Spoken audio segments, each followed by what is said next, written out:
أعوذ بالله السميع العليم من الشيطان الرجيم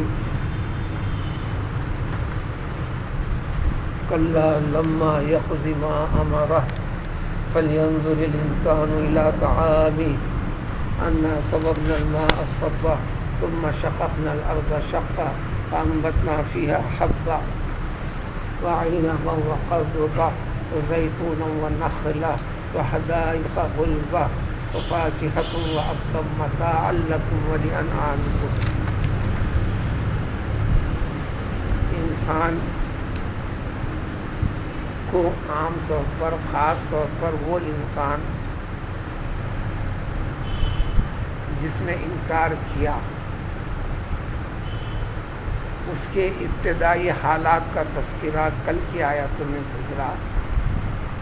یہ انسان اپنے رب کا ناشکرہ کس بنیاد پر ہے، کس بنیاد پر نافرمانی کرتا ہے؟ اپنے رب کے مقدس کلام کے ذریعے سے پیش کی گئی باتوں کو، دین کو، اس کے طریقے پر چلنے سے اپنے آپ کو دور رکھتا کیوں ہے؟ اس میں ذکر کیا گیا تھا اس کی ابتدائی خلقت کے جو طریقے قدرت نے بنائے ہیں، ان سارے مراحل سے انسان کو وجود بخشا، جو اس کے رب کی، اس کے حق میں ایک بڑی نعمت ہے. پھر اسی نعمت کا سلسلے کی تفصیل بتائی. بالآخر اس کے بعد یوں ہی چھوڑ بھی نہیں دیا، پھر اس کے لیے ایسے انتظامات، طور طریقے پیدا کر دیے انسانوں کے درمیان. پھر جب اللہ تعالیٰ اس کو موت بھی دیتا ہے، یہ بھی نعمت بتائی. پھر انسان کے مرنے کے بعد اس کو یوں ہی چھوڑ نہیں دیا جاتا، اس کے تعظیم و تکریم کا معنی اور مفہوم انسان کے اندر پیدا کر دیا اور حکم بھی جاری کر دیا. چنانچہ ہر قوم چاہے کسی بھی مذہب سے تعلق رکھتی ہو، اپنے مردے کا آخری رسومات سے متعلق اہتمام کرتی ہے. ان ساری چیزیں جو زندوں کو تو غور کرنے کے لیے ہیں. آگے سلسلے میں ذکر کرتے ہیں کلا لما یقض ما امرہ اللہ تبارک و تعالی. اس انسان نے جن جن چیزوں کا اس کو حکم دیا اللہ تعالیٰ نے، اس کے رب نے، ان ساری چیزوں پہ غور و فکر کرتا نہیں، یا غور و فکر کر کے پھر بھی سبق لیتا نہیں. ہرگز ہرگز اپنے رب کے کسی چیز کی تعمیل نہیں کیا، نافرمان انسان. پھر آگے سلسلہ بتاتے ہیں انسان کو چند وہ چیزیں جس پر غور و فکر کر کر اس کو کے رب کی پہچان کرنی چاہیے، جو روز مرہ کی زندگی سے اس کی حیات اور اس کی حیات کو باقی رکھنے سے متعلق اس کے رب نے اس کے حق میں انتظامات فرما دیے، ساری کائنات کو تابع اور مسخر کر دیا. تو حکم ہوتا ہے کہ فَلْيَنْظُرِ الْإِنسَانُ إِلَىٰ طَعَامِهِ. انسان کو اپنے کھانے کی چیزوں پر غور کرنا چاہیے. طعام، کھانا، الف کو نکال دو، طعام، تو ہے عین الف میم، طعام، کھائی جانے والی ساری چیزیں، اس کو الف ہٹا دو، طعام، ہر وہ چیز جو انسان اس کو اپنے لیے لذت، بہتر، اچھا سمجھتا ہے، یہ ساری کی ساری چیزیں طعام کہتے ہیں. وہ مزے کی اقسام کچھ بھی ہو،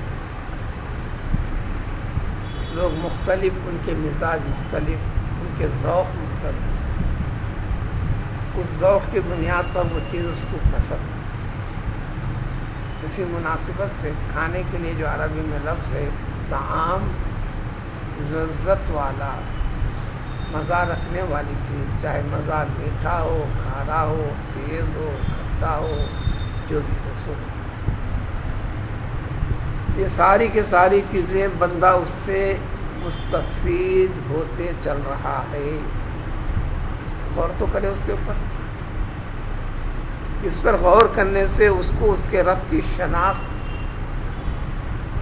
کرنا آسان ہو جائے گا. جب یہ آسان ہوگا تو اس کی اپنے رب کی اطاعت اس کو کرنا آسان ہو جائے گا.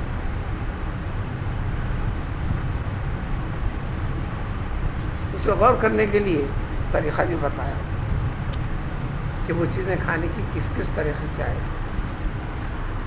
وہ کھانے کا انتظام تم تک کس نے کیا، اسے وجود بخش کر چھوڑ نہیں دیا. تم کو جب تک یہ وجود یعنی زندگی مقرر فرما رکھا ہے، حیات کو باقی رکھنے کے ذرائع اسباب بھی پورے انتظامات تمہارے لیے تمہارے رب نے فرمائے، اور تم اس سے غور نہیں کرتے. سب سے پہلی چیز تو یہ کہ ہم نے پانی کو خوب برسایا، برساتے ہیں. اور قرآن میں دوسری سب واضح اشارہ ہے، جتنی نافرمانی ہوتی وہ برسانے میں کم کرتے. اس برسانے میں زیادتی ہوتی ہے، برابر ہوتی ہے، تو تمہارے کھانے پینے کے ساری چیزوں کے اندر تناسب پیدا ہو جاتا ہے. جب کھانے پینے میں تناسب ہو تو تمہاری نسل کی افزائش میں بھی برابری ہو جاتی ہے. پھر آنے والی نسل کے اندر صحت وغیرہ ساری چیزیں میں آسان ہو جاتی ہیں. پھر اس کے اندر وسعت پیدا ہوتی ہے تو پھر امن و امان کی شکل بھی تیز بڑھ جاتی ہے. اس میں ایک دوسرے کو لوٹنے گھسیٹنے، ایک دوسرے کا حق طلب کرنے، ایک دوسرے کو دھوکہ دینے، یہ ساری چیزیں بھی کم ہو جائیں. لیکن یہ کم نہیں ہیں. اب ہم اپنے زمانے میں دیکھتے ہیں تو پھر اللہ نے تو فرما دیا کلا لما یقضی ما امر. یہ وہ انسان نافرمان ناشکرا، کہاں کیا اس نے کہا، اطاعت کہاں سے کیا، اطاعت جس چیز کا نام ہے کہاں اختیار کر رہا ہے. پھر یہ بھی قرآن میں سورہ نوح اور دوسرے سورہ میں تفصیل پیش کر دی گئی. آج بھی توفیق والے سبق کو قبول کر لو، سیدھا راستہ اختیار کر لو، یہ غور و فکر کرتے اپنے رب سے رجوع ہو جاؤ. اس کا نام رکھا استغفار. استغفروا ربکم انہ کان غفارا یرسل السماء علیکم مدرارا. اب پانی کی جو کمی ہو گئی، اس سے پیدا ہونے والے مسائل میں جو تم دو چار ہو پریشان ہو، یہ ساری چیزیں تمہارا رب ختم کرے گا. ساری دنیا کے لوگ مل کر اس کو ختم کرنا چاہے تو ختم نہیں. دنیا استدار کی طرف آنا نہیں چاہتی رب کے طریقوں سے. نتیجے میں یہ تو سوچنے لگی ہے، زمانے سے یہ مضامین دنیا کے سامنے پیش کرنے بھی لگے ہیں، لکھے جانے بھی لگے ہیں، کتابیں لکھی جا رہی ہیں، اخبارات کے صفحے سیاہ و کالے ہوتے چل رہے ہیں. یہ اندیشے کا اظہار پوری یقین کے ساتھ کرتے چل رہے ہیں. اگلے زمانوں میں اگر دنیا میں انسانوں میں یا ملکوں کے درمیان سب سے بڑی جنگ اور خرابہ ہوگا تو مسئلہ رہے گا صرف اور صرف پانی کا.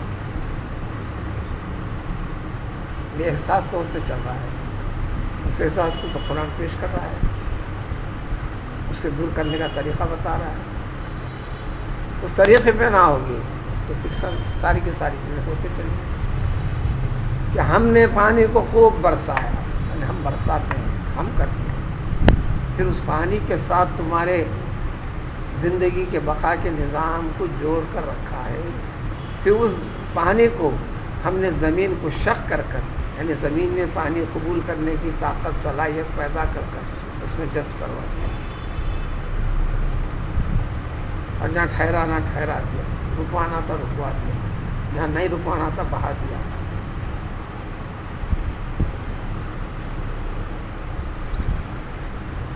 پھر یہ پانی کے ہونے کے ساتھ ہی فوری عمل شروع ہوتا ہے. وہ کیا ہے؟ جو زمین خشک ہو گئی تھی، بے جان ہو گئی تھی، بے فصل ہو گئی تھی، باغات بے پھل ہو گئے تھے، فَأَنبَتْنَا فِيهَا، اسی زمین کے اندر ہم نے اگا دیا حبہ، اناج کی قسم کی ساری چیزیں اسی سے تو ہم نے اگائیں. یہ نہیں، کوئی کام خود سے ہوتا ہی نہیں. ہر کام کی کرنے کے پیچھے ایک ہے، وہ کرنے والا کون ہے؟ بس یہی جاننا ہے کہ وہ اللہ ہے. کہ تم کو باقی رکھا کون ہے؟ مرنا اگر پوچھے انسان سے تو نہ کہتا ہے.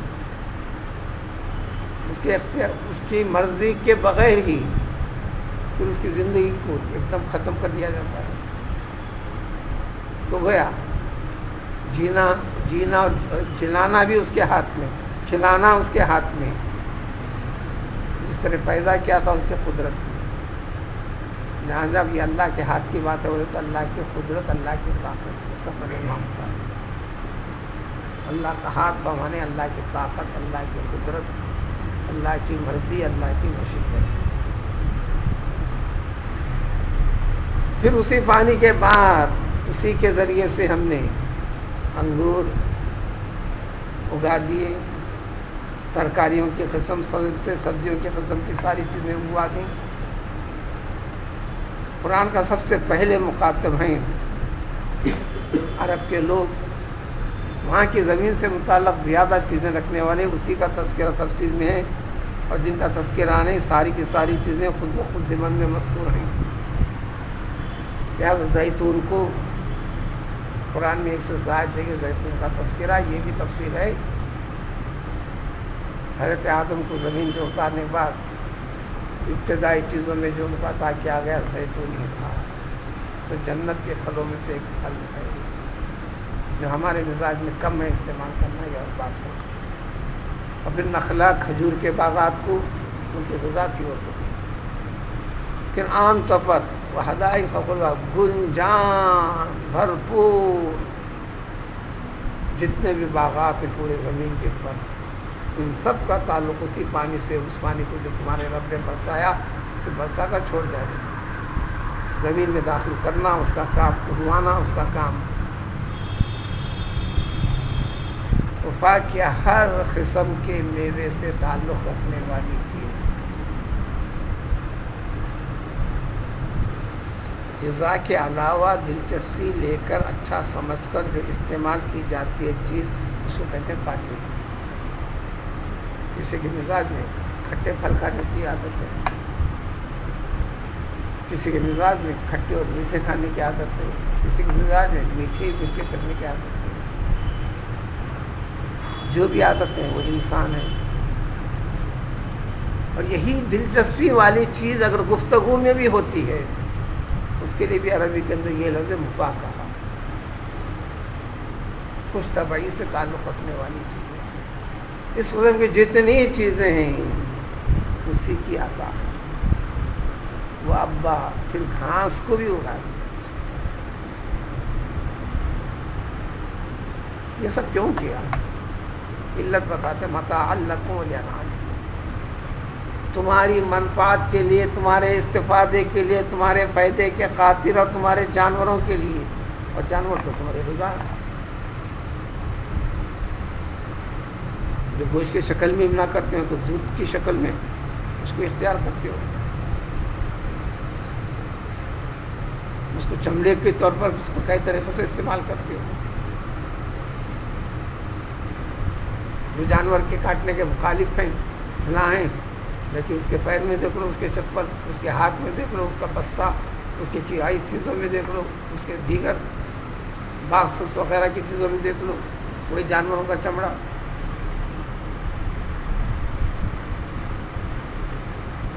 یہ ساری کی ساری چیزیں اس پہ غور و فکر کرے تو تمہاری رب کی شناخت تمہیں اور بھی آسان ہے. یہ کام سبق ہے. اس کے ساتھ خاص ہے کہ ہر وقت کھانے کے لیے، اسی لیے اسلام کے اندر حکم دے دیا گیا بسم اللہ سے شروع کرو، الحمدللہ کے ختم کرو. ایک تو اتنی کی ساری تعلیم اس کے اندر پیچھے ہے، اس کی تفصیل بہت بڑی ہے. ہر کوئی اس کی تعلیم اور تفصیل جاننے سے، سمجھنے سے، یا اس کی تفصیل اس تک پہنچنے سے، پہنچانے سے قاصر ہے. لہذا عام طور پر ایک عام فہم انسان کے لیے سب سے پکا اور صحیح سبق ہے، کوئی بھی چیز کھاؤ، کوئی بھی چیز کھاؤ، چاہے کھٹی کھاؤ، مٹی کھاؤ، پھل کھاؤ، کھانا کھاؤ، جو بھی کھاؤ، پانی پیو، سب پیو، بسم اللہ سے شروع کرو. اس کے علاوہ اللہ برکت دے فلاں دعائیں، وہ دعائیں اگر نہ بھی ہوں تو بسم اللہ سے شروع کرو، الحمدللہ پہ ختم کرو. تو یہ سارا کا سارا سبق جو پابندی آ گئی بسم اللہ سے شروع کر الحمدللہ پہ ختم کرنا، ضمن میں ساری چیزیں آ گئیں بغیر تفصیل کی.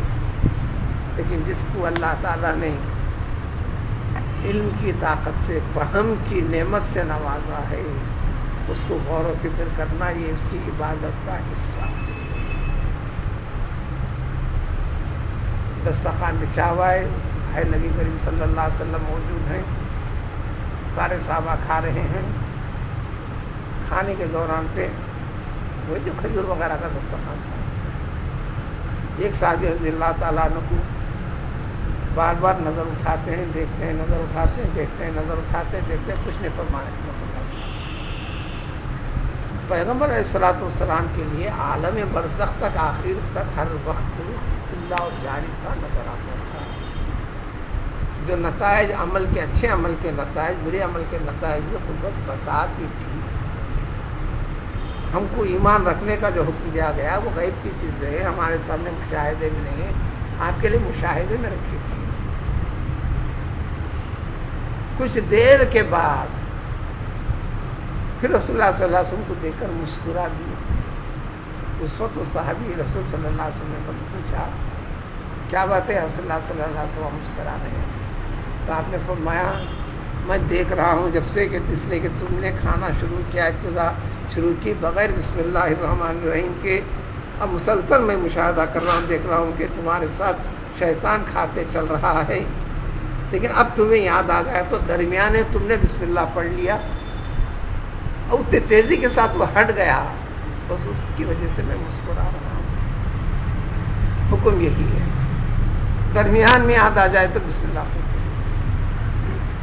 اس کے طریقے بھی بتائے گئے ہیں، یعنی اللہ کا نام شروع میں بھی آخر میں، جو چھوٹ گیا تھا وہ بھی آخر میں۔ عربی کے الفاظ ہیں بسم اللہ اولہ آخرہ، حدیث میں یہ بھی الفاظ ہیں بسم اللہ علی اولی و آخری، یہ بھی الفاظ ہیں بسم اللہ فی اولی و آخری۔